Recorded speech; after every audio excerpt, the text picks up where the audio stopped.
March 1943. It was spring in Oklahoma.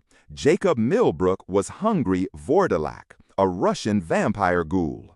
His belly was growling from the lack of human meat, and he'd been making do with the meat rations he'd been able to get since the war started.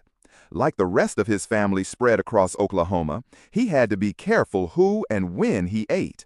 They couldn't afford to attract attention.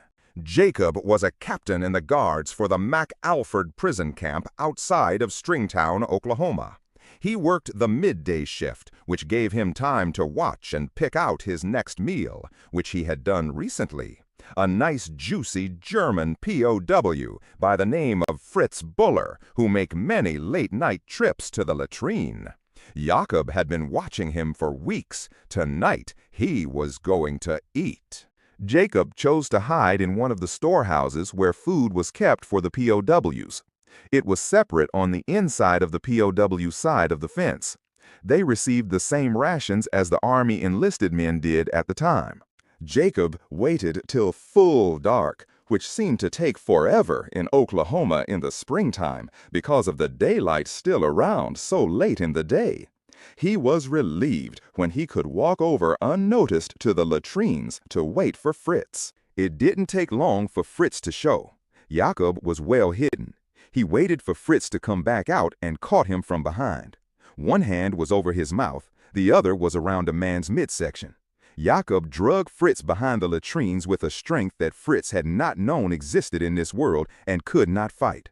What looked like opened its mouth wide with 1,000 teeth, it bit into his throat with an effortless move that was the last thing Fritz ever saw. The warm life essence rushed into Jacob's gaping maw of monstrous despair. It filled him, curbing his hunger. There was a scream. It didn't come for his victim.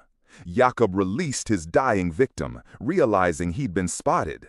Suddenly, a guard tower spotlight moved in his direction. Jacob ran for the back fence, all the while disappointed he didn't get to finish his meal. Jacob leaped onto the fence like the animal he was, climbing it with all his might. He climbed so fast, the shots guards fired zinged past him.